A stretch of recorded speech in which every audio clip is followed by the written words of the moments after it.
বৈবাহিক জীবন কখন খারাপ হয়?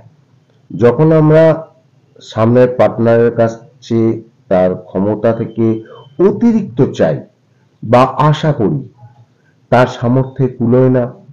আপনি রাগের ওপর কন্ট্রোল করতে পারেন না। হঠাৎ করে আপনার পার্টনারের সাথে কোনো বচসায় জড়িয়ে পড়তে পারেন, কিংবা ছোট ছোট কথায় আপনার ঝগড়া সৃষ্টি করবেন।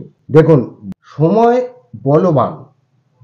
সময় থাকতে নিজের জীবনকে সফলতার চূড়ায় নিয়ে যাও, নয়তো জীবনের অসফলতা তোমার দুয়ারে এসে দাঁড়াবে। নমস্কার, আমি শ্রী বাৎসবাউল শাস্ত্রী। এই চ্যানেলটা আপনাদের। আপনারা এই চ্যানেলটাকে সাবস্ক্রাইব করুন, বেল আইকনের প্রথম অপশানটিতে ক্লিক করুন। আজকের এই জ্যোতিষ আলোচনা মীন রাশির জাতক জাতিকাদের জন্য 2024 সেপ্টেম্বর মাসের মীন রাশির জাতক জাতিকাদের কি রাস্তায় দেখাবে সেই নিয়ে আলোচনা করছি। আলোচনা থাকবে আপনাদের স্বাস্থ্য, শিক্ষা, প্রেম, দাম্পত্য জীবন, ভাগ্য, কর্ম, এই সব কিছু এই আলোচনার মধ্যেই থাকবে। চন্দ্র রাশির ওপর নির্ভর করে এই রাশিফল বিশ্লেষণ।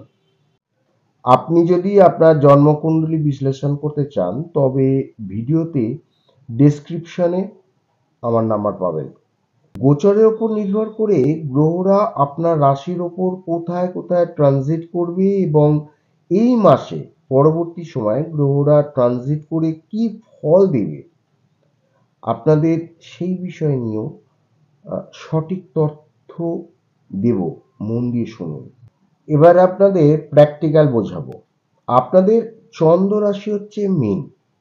আপনাদের প্রথম ঘরে রাহু আছে, তৃতীয় বৃহস্পতি, চতুর্থে মঙ্গল, পঞ্চমে বুধ, ষষ্ঠে রবি, সপ্তমে কেতু এবং শুক্র, দ্বাদশে শনি। শনির কিন্তু বর্তমানে সাড়ে সাথে চলছে আপনাদের রাশিতে এবং বক্রি আছে। প্রথমে বলবো স্বাস্থ্য সম্বন্ধে। আপনাদের প্রথম ঘরে আছে রাহু, তৃতীয় ঘরে আছে বৃহস্পতি এবং মঙ্গল আছে চতুর্থ ঘরে। বৃহস্পতি শত্রু রাশিতে থাকলেও খুব বড় অসুস্থতার কিছু নেই, তবুও গুরু কিন্তু আপনাদের শরীরে চর্বি বাড়াবে। রাহু গ্যাস্ট্রিকের প্রবলেম দেবে, মঙ্গল লিভার, স্টমাক এগুলোতে একটু প্রবলেম দেবে। এই বিষয়ে আপনাদের একটু লক্ষ্য রাখার খুব প্রয়োজন। এই বিষয়ে আপনাদের একটু লক্ষ্য রাখতে হবে। বৃহস্পতি 3, 6, 8, 12তে থাকলে আপনাদের শরীরে টায়ার্ড ফিল অনুভব করাবে। পেটের প্রবলেম, ডাইজেশন এর কিছুটা আপ ডাউন কিন্তু করবে। খাওয়া দাওয়া এবং ট্রাভেল যখনই যাবেন কোথাও বেড়াতে বা কোথাও, তখনই একটু নিজের খেয়াল রাখবেন। প্রেম পঞ্চম ঘর থেকে দেখা যায়। পঞ্চম ঘরে চন্দ্রেরও ঘর হচ্ছে কর্কট রাশি, বুধ আছে, মঙ্গল দ্বিতীয় ঘরে, তৃতীয় ঘরে বৃহস্পতি এক্সট্রা এনার্জি দেবে। কিন্তু দ্বিতীয় ঘরে মঙ্গল থাকায় আপনার কথাবার্তায় আপনার পার্টনারের মনে কোনো আঘাত আসতে পারে, সেটা আপনি লক্ষ্য রাখবেন। সেইভাবে আঘাত দেবেন না, এমন না হয় কোনো মিসআন্ডারস্ট্যান্ডিং আপনার পার্টনারের সাথে হয়ে যায়, কোনো সন্দেহ আপনার মনের মধ্যে যেন না আসে। বাস এইটুকুনি খেয়াল রাখবেন, তাহলেই হবে।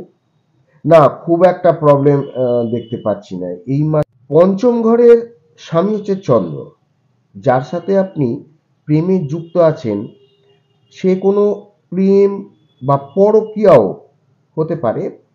আপনার পার্টনারের অ্যাংজাইটি হয়ে যেতে পারে বা ইমোশনাল হয়ে যেতে পারে, কিংবা কোনো কথা মাইন্ডে নিয়ে নিতে পারে।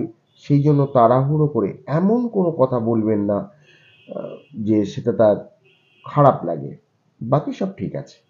এবার দেখব শিক্ষা। পঞ্চম ঘর থেকে দেখা যায় বুধ পঞ্চম ঘরে বসে, রবি দ্বাদশ ঘরে পড়ছে। পড়াশোনায় মন আপনার যথেষ্ট মনোযোগী করে তুলবে। স্কুল কিংবা টিউশনিতে আপনি খুব ভালো বুদ্ধিমত্তার পরিচয় দেবেন। কোনো কম্পিটিশন পরীক্ষা হোক বা আপনাদের জন্য কোনো পরীক্ষা যদি পড়ে এই 15-16 তারিখের মধ্যে, তবে এর আগে পড়লেই রেজাল্টটা কিন্তু আপনার ভালো পাবেন। উচ্চশিক্ষার ক্ষেত্রে ভর্তি হতে চাইলে আপনি খুব ভালো একটা সুযোগ পাবেন। সপ্তম ঘর থেকে দেখা যায় বৈবাহিক জীবন। সপ্তম ঘরে আছে কেতু এবং শুক্র। সবকিছু যদি ঠিকঠাক চলবে, তাহলেও সপ্তম ভাবে কেতু আছে, কিছু তো একটা রিয়েক্ট করবেই।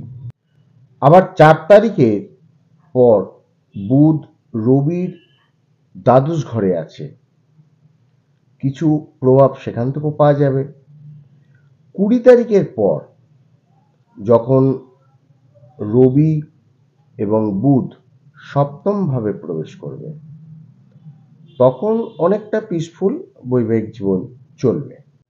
ভাগ্য কেমন যাবে? নবম ভাব থেকে ভাগ্য দেখা হচ্ছে এবং নবমপতি মঙ্গল আছে কেন্দ্রে। প্রপার্টি, জমি, ফ্ল্যাট এই ধরনের কেনাকাটায় আপনাদের এ মাসে ভাগ্য সুপ্রসন্ন হবে। বৃহস্পতির সপ্তম দৃষ্টি আপনার ভাগ্য এই মাস ভালো যাবে। মঙ্গলের কোনো পরিবর্তন নেই। এই মাস ভাগ্য কেরিয়ারের দিক থেকেও আপনি বা ব্যবসার দিক থেকেও খুব ভালো দেখা যাচ্ছে অনেকটাই। তবে কোথাও ইনভেস্ট যদি আপনারা করতে চান বা কোথাও মার্কেটিংয়ের ক্ষেত্রে কোনো নতুন কিছু শুরু করতে গেলে এই মাস ভাগ্য আপনার সাথ দেবে। কর্ম দেখতে গেলে দশম ঘর থেকে দেখা যায় এবং দশম ঘরের অধিপতি হচ্ছেন বৃহস্পতি, আছেন তৃতীয় ভাবে। এই মাসে আপনাদের নতুন কিছু ভাবনা নিয়ে চলতে হবে এবং সফলতার জন্য আপনাকে পরিশ্রম করতে হবে। বৃহস্পতি আপনার সহায় থাকবে। 16ই সেপ্টেম্বরের পর সূর্য যখন সপ্তম ভাবে প্রবেশ করবে, তার দৃষ্টি প্রথম ভাবে পড়বে, সেখানে রাহু থাকায় একটা গ্রহণযোগ সৃষ্টি হবে। এর ফলে কি হবে, আপনাদের মন বিচলিত হবে এবং মনের ভাবনা কখনো এদিক ওদিক হয়ে যাবে। সেটা আপনাদের লক্ষ্য রাখতে হবে। কিছু সিদ্ধান্ত নেওয়ার আগে দুবার ভাববেন। বাকি ওভারঅল ভাগ্য, কর্ম আপনাদের ভালো যাবে।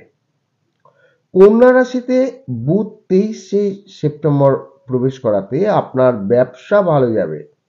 তবে ভাগ্য, কর্ম, ব্যবসা সবটুকু নির্ভর করবে গোচরের উপর ভিত্তি করে আর আপনাদের দশা অন্তর্দশার উপর নির্ভর করে।